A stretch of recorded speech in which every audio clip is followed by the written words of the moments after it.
By Jill LAWLESS and DANICA KIRKA. Associated Press London. The UK's new Treasury chief ripped up the government's economic plan on Monday, dramatically reversing most of the tax cuts and spending plans that Prime Minister Liz Truss announced less than a month ago.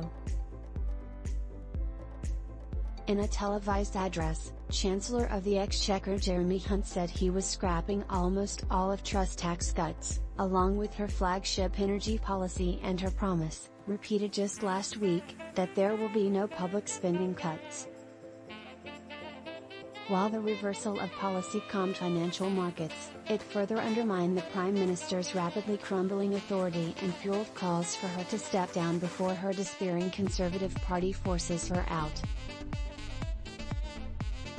Scrapping Truss' plan to reduce the basic rate of income tax by 1 percentage point, Hunt said it is a deeply held conservative value, a value that I share, that people should keep more of the money that they earn.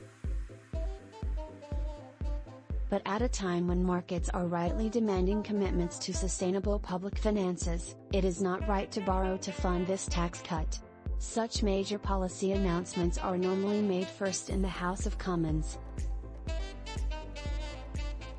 However, after an agreement with the Speaker of the House, it was left to Hunt, rather than Truss, to deliver the calming message to the markets, weeks earlier than he had planned.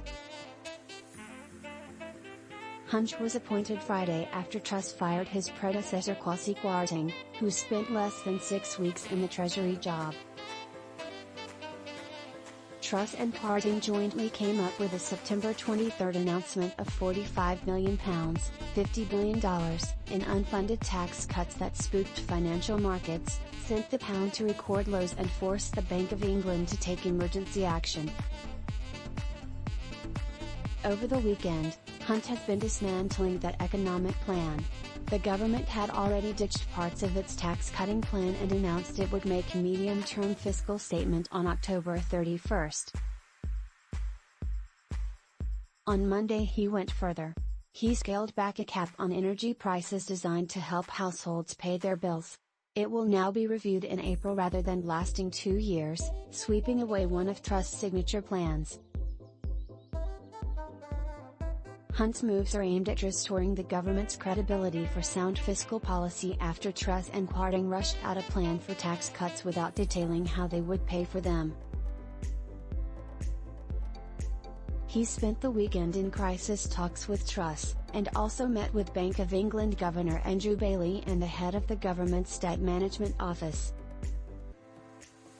The unfunded tax cuts fueled investor concerns about unsustainable levels of government borrowing, which pushed up government borrowing costs, raised home mortgage costs and sent the pound plummeting to an all-time low against the dollar.